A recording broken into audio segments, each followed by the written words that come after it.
पल आ चुका है। आज इस धरती पर, इस मंच पर जनता के दिलों की धड़कन, युवाओं की उम्मीद, किसानों की आवाज और देश के भविष्य का नाम हमारे बीच कदम रख चुके हैं आदरणीय राहुल गांधी। जोरदार तालियों से स्वागत होना चाहिए।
Having accepted our invitation last month, हम लोग एक्सपेक्ट नहीं किया कि वो आप इतना जल्दी अंडमान प्रवेश करेंगे। आपके लिए बहुत बड़ा धन्यवाद और आप लोग सब स्वागत करेंगे। Respected मानिकम ठाकुर जी, respected गणेश जी, पालक madam and all senior leaders including Dr. Vikrant बुरिया जो आदिवासी चेयरमैन है, जिसका नेतृत्व में हम लोग जाके राउत जी से दिल्ली में मिले हैं। Sir, I don't want to take a lot of time. आज हमारा जो युवा है बेरोजगार से जूझ रहा है। आज जितना भी एम्प्लॉयमेंट जनरेशन हो रहा है वो मेनलैंड का जो स्टूडेंट्स आगे हमारा नौकरी को इन लोग आके जा रहा है। अभी honourable member of Rahul ji और member of parliament Rahul ji और पीसीसी प्रेसिडेंट आगर जी, महिला प्रेसिडेंट जुबैदा मैडम जी, पालक वर्मा जी और अंडमान निकोबार वासियों और भाइयों बहनों, हम लोग कांग्रेस पार्टी के कार्यकर्तागण सभी को तहे दिल से धन्यवाद देती हूँ, नमस्कार करती हूँ। आज यहाँ पर राहुल जी आए, ये भूमि में पुण्य दिया था, सबका खुशी हो। अंडमान आए राहुल जी, हम लोग सभी खुशी हो। यहाँ पर बहुत सारे प्रॉब्लम चलते हैं क्योंकि काउंसलर के लिए आपसे मिलने के लिए टाइम देने से हम लोग मिलेंगे, अपना विचार रखिएगा, आपका प्रॉब्लम बताएंगे। और अंडमान में लोग कब बनाए, अंडमान में पानी का प्रॉब्लम बहुत है आज का पॉपुलेशन के हिसाब से। आज बड़ी खुशी के दिन है, जिस खुशी में हमारे प्रिय नेता दिल्ली से आए हैं, तो हमारे एक बार तो कम से कम उनके लिए हम आवाज देना चाहिए। राहुल गांधी, राहुल गांधी, राहुल गांधी, जोर से कहिए भाई, राहुल गांधी। बहुत बहुत धन्यवाद। सभा में विराजमान राहुल गांधी जी, हमारे गरीबों के नेता, इस देश के धड़कन। मानिक टैगोर जी, रमलाल हलदार जी, भास्कर जी, डॉक्टर विक्रांत बुरिया जी, स्टेज पे वरिष्ठ नेता, इलेक्टेड रिप्रेजेंटेटिव्स, पार्टी के कार्यकर्ता भाई और बहनों, आप सबका यहाँ बहुत बहुत स्वागत, नमस्कार। कैसे हैं आप? मैं सोच रहा था जब आप, मैं ठीक हूँ। मैं सोच रहा था जब आप कह रहे थे कि भारत जोड़ो यात्रा की और कन्याकुमारी से कश्मीर तक 4000 किलोमीटर चले, तो मैं सोच रहा था एक गलती कर दी, शुरुआत इंदिरा पॉइंट से होनी थी। तो एक्चुअली आप कह रहे हो, मगर इसके लिए मैं आपसे माफी मांगना चाहता हूं कि ये सही शुरुआत इंदिरा पॉइंट, फिर कन्याकुमारी, फिर कश्मीर। कुछ दिन पहले अंडमान निकोबार से एक डेलीगेशन आया, दिल्ली आया, और उन्होंने मुझे बताया कि अंडमान की हालत, निकोबार की हालत बहुत खराब है। और ये जो निकोबार प्रोजेक्ट है, आदिवासी लोग भी थे उसमें, जो निकोबार प्रोजेक्ट है, उन्होंने कहा कि ये बहुत नुकसानदायक प्रोजेक्ट है और इससे बहुत नुकसान होगा, तो आप आकर अपनी आंखों से देखिए। तो मैंने उनसे कहा कि ठीक है, आप मुझे बताओ किस दिन आना है, क्योंकि आपने कहा कि 2-3 बार इन्होंने मुझसे पूछा था कि चलिए अंडमान चलिए, निकोबार चलिए, और मैंने कहा हाँ आऊँगा। तो इस बार मैंने सोचा कि भैया आप इन्हीं से डेट मांग लेते हैं। तो मैंने कहा अभी चलिए, मैं आ गया। अब पता नहीं है मुझे जाने देंगे नहीं जाने देंगे।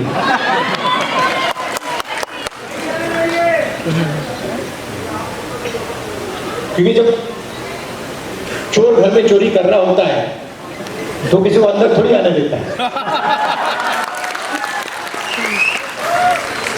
तो अंडमान निकोबार में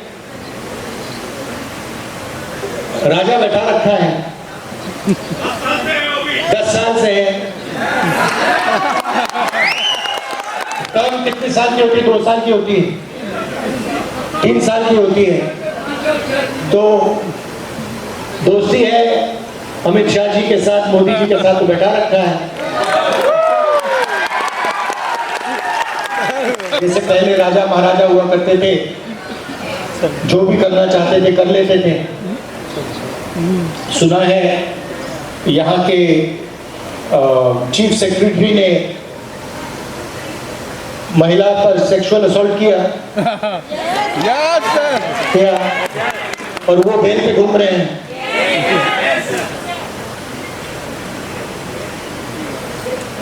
अजीब सी बात है। और दूसरी तरफ नरेंद्र मोदी जी कहते हैं बेटी बचाओ, बेटी पढ़ाओ, और इधर चीफ सेक्रेटरी रेप कर रहे हैं। उधर नरेंद्र मोदी कह रहे हैं कि महिलाओं के आरक्षण का बिल लाएंगे, और यहाँ पे बलात्कार हो रहा है। अजीब सी दुनिया है। मगर नरेंद्र मोदी आजकल फंसे हुए हैं। वो भी वैसा ही मामला है।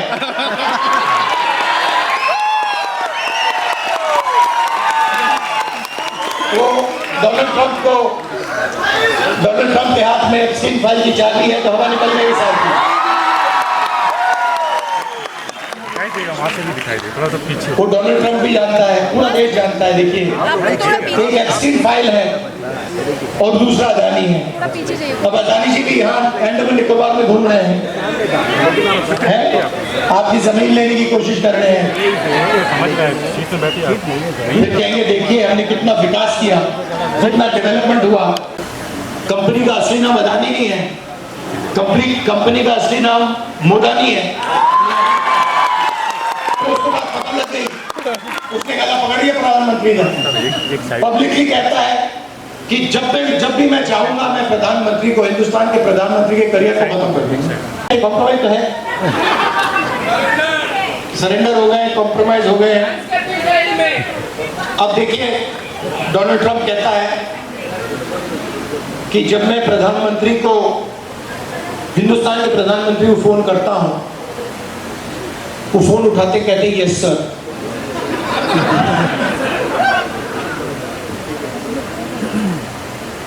अब नरेंद्र मोदी जी का भविष्य ट्रंप के हाथ में है। एप्स्टीन फाइल उसने खोल दी, या मोदी अदानी वाला केस है, उसको अमेरिका में एक्सीलरेटर दबा दिया उसका, तो हो जाएगा काम नरेंद्र मोदी जी का। तो ये चल रहा है। उधर डोनाल्ड ट्रंप ने नरेंद्र मोदी को कंट्रोल कर रखा है, और यहां पे अमित शाह ने और नरेंद्र मोदी ने आपके एलजी को कंट्रोल कर रखा है।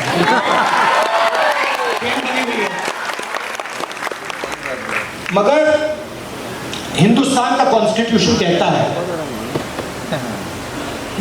कि ये देश लोकतंत्र देश है, और इसमें सब लोग एक समान हैं,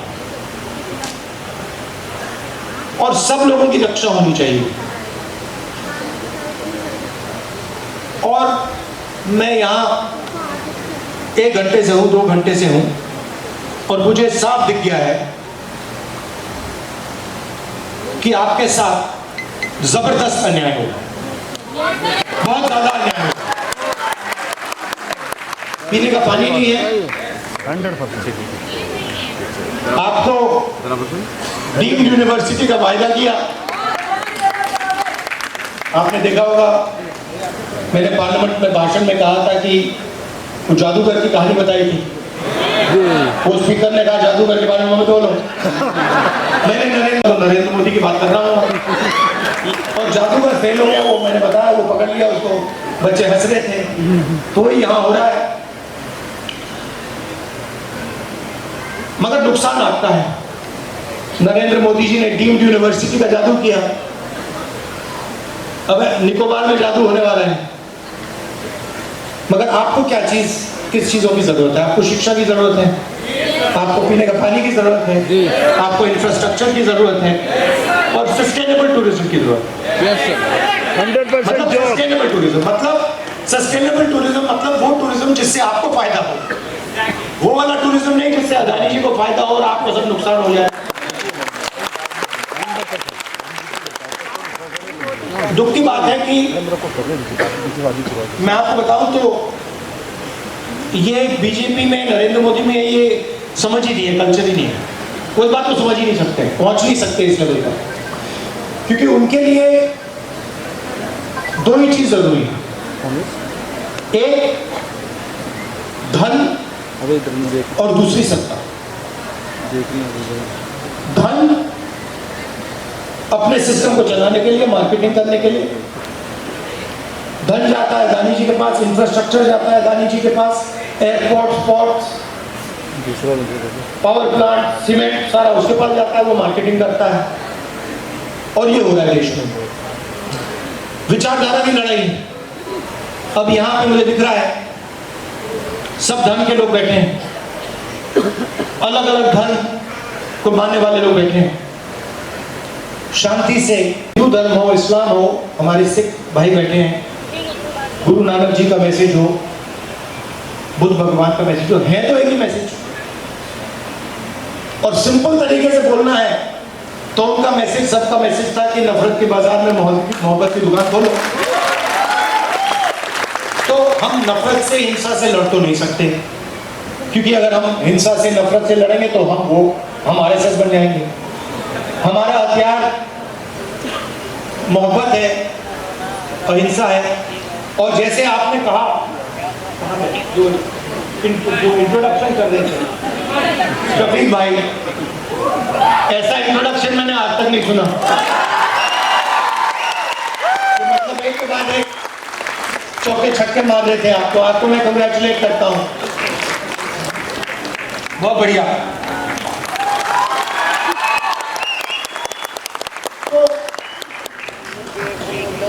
तो हमारा काम लोगों को जोड़ने का है।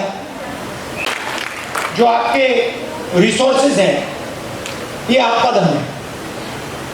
ये जो नेचुरल ब्यूटी है, जो समुद्र है, ये आपका धन है, और इससे आप एक प्रकार से, ये आपके एसेट है, और इससे आपको, आपके परिवारों को फायदा मिलना चाहिए और आपके भविष्य में इन एसेट से आपकी प्रोटेक्शन होनी चाहिए। ये हमारी सोच है। कांग्रेस पार्टी के जो हमारे कार्यकर्ता हैं, मैं कहता रहता हूं कि रात को, आपको पता नहीं मालूम है, नहीं मालूम, मुझे मालूम है, रात को नरेंद्र मोदी सोता नहीं है। वो कभी इधर घूमता है, कभी उधर घूमता है, कभी इधर घूमता है, कभी उधर घूमता है, क्योंकि वो जानता है कि भैया एक ना एक दिन ये कांग्रेस के जो बब्बर शेर कार्यकर्ता है पकड़ लेंगे। और आप एक बात समझो, और आपको देखने को मिलेगा,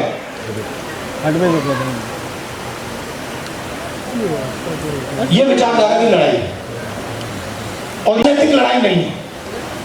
पहले राजनीतिक लड़ाई हुआ करती थी, अब इन्होंने राजनीति का सिस्टम तोड़ दिया है। अब ये राजनीतिक लड़ाई नहीं होगी। ये वोट चोरी करते हैं, चुनाव चोरी करते हैं। महाराष्ट्र में किया, हरियाणा में किया, मध्य प्रदेश में किया, आप देखना बंगाल में करेगा, 100% करेगा, और असम में करेगा, 100% करेगा, तो आप देख लेना। तो ये अब विचारधारा की लड़ाई हो गई है, ये अब जनता की लड़ाई हो गई है, और इसमें सिर्फ दो पार्टियां हैं। एक बीजेपी जो चाहती है कि आजादी से पहले जो सिस्टम था राजा महाराजाओं का, वो सिस्टम फिर से आ जाए, और दूसरी पार्टी कांग्रेस पार्टी, संविधान की पार्टी, जो चाहती है कि ये देश सबका है, हर जात का है, हर धर्म का है, और इस देश का फायदा, इस देश का प्रोटेक्शन हर धर्म को, हर जात को, स्त्री को, पुरुष को, गरीब को, अमीर को मिलना चाहिए। ये लड़ाई होगी। निकल जाए यहां से तो बीजेपी चलेगा, क्योंकि नया पानी अंदर आएगा, और जो सच्चा पानी है, जो साफ पानी है कांग्रेस पार्टी का, जो हमारे कार्यकर्ताओं में जो सच्चे कार्यकर्ता हैं, उनको मजबूती मिलेगी। तो जब मुझे कोई कहता है कि भैया जैसे ओहो वो बीजेपी में जा रहा है, मैं कहता हूँ बहुत बढ़िया, उठा के फेंको पहले। तो डरने की कोई जरूरत नहीं है। ये विचारधारा की लड़ाई है। यही लड़ाई अंबेडकर जी, गांधी जी, सरदार पटेल, सुभाष चंद्र बोस, गुरु नानक जी, बुद्ध भगवान, नारायण गुरु जी, फूले जी, यही लड़ाई ये सब लड़ रहे हैं। इन सब ने यही कहा, हमारे सिख भाई बैठे हुए हैं, गुरु नानक जी ने यही कहा था कि सत्य के रास्ते पे चलो, हिंसा को छोड़ो, भाईचारे और प्यार से काम करो। वही इस देश की नींव है, वही इस देश की फाउंडेशन है, और आप सब लोग उस सोच की रक्षा कर रहे हो। मैं दिल से आपका धन्यवाद करना चाहता हूं, बहुत बहुत धन्यवाद। और याद रखिए, मैंने गलती की है, 2 बार मैं आपसे माफी मांगूंगा। पहली बार भारत जोड़ो यात्रा वाली माफी, दूसरी बार कि मुझे यहाँ पहले आ जाना चाहिए। ये मेरी गलती है, मेरी गलती है। मैं यहाँ पापा के साथ आया था, मम्मी के साथ, बहन के साथ आया था, शायद 20 साल हो गए, 2000 में भी आया था। तो गलती हो गई कि मैं जल्दी नहीं आया। इस गलती को मैं पूरी तरह सुधारने वाला हूं। इस वेलकम के लिए, प्यार भरे वेलकम के लिए आप सबको बहुत बहुत धन्यवाद। Love you all, thank you.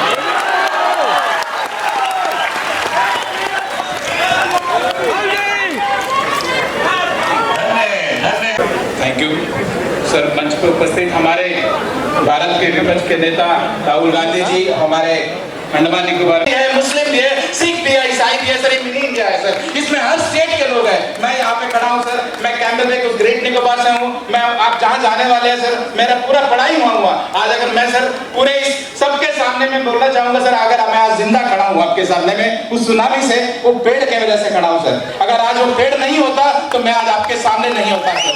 आज हम सब की आवाज, आज हम सब अगर सर आज हमारे घर के सामने अगर वो पेड़ नहीं होता तो मैं आज आपके सामने नहीं होता सर। सर जब सुनामी आया हमारे 2004 में, आपको पता होगा सर, हमारा जो सुनामी का जो एपिक सेंटर था, सुनामी के जस्ट एर्थक्वेक के 10 मिनट के अंदर शायद सुनामी आया और हमारे घर के सामने जो जंगल था और जिस तरह से वेव्स आया, उस वेव्स को अगर रोकने के लिए अगर वो जंगल और वो नहीं होता तो सर आज हम लोग आपके सामने में जिंदा नहीं होते। जहां जहां पेड़ हुआ वहां लोग बच गए सर, जहां कम पेड़ था वहां लोग नहीं बचे। आज यही हमारा डर है जिस वजह से आज आपके सामने में हमारा आदिवासी भाइयों या हमारा लोग आज आपके सामने आके गुहार लगा रहे हैं सर कि हमको बचाना है सर, हमारे उस आइलैंड को बचाना है सर। क्योंकि आज अगर आप जाओगे ग्रेट निकोबार को जाके देखोगे सर, आज भी आपको सुनामी का निशान सर। सही मायने में जो भारत जोड़ो यात्रा हम लोग हमेशा सर, मैं कॉलेज में पढ़ता था जब भी, तो लोग हम लोग इंटरनेट पे सर्च करते हैं southern most tip of India क्या है, तो हमेशा कन्याकुमारी आता था सर। लेकिन आप जब से अभी दौरा किया है, आने वाले समय में ये प्रूफ हो जाएगा कि southern most tip of India Indira point है। आज भी सर आप इंडिया का मैप को सर्च करेंगे, हम लोग कभी भी गूगल में जाते हैं, कभी भी अंडमान को नहीं दिखाया जाता सर। हम चाहते हैं सर कुछ ऐसा कानून बने, जब भी अंडमान का इंडिया का मैप का बात हो, हमारा मैप में अंडमान को हमेशा दर्शाना चाहिए।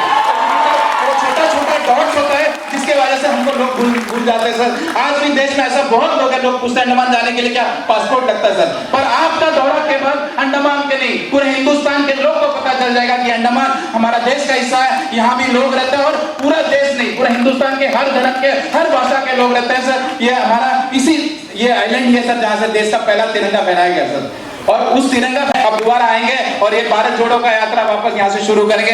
बहुत बहुत धन्यवाद जिन लोगों ने भी हमारा इसका प्रोग्राम को सफल बनाने के लिए दिल्लीपुर से कैमरे में तक, आप सभी का बहुत बहुत धन्यवाद। जय हिंद, वंदे मातरम। अब मैं आप सभी से मैं रिक्वेस्ट करना चाहता हूँ कि अपने स्थान पे खड़े हो जाइए और राष्ट्रगान बोलो।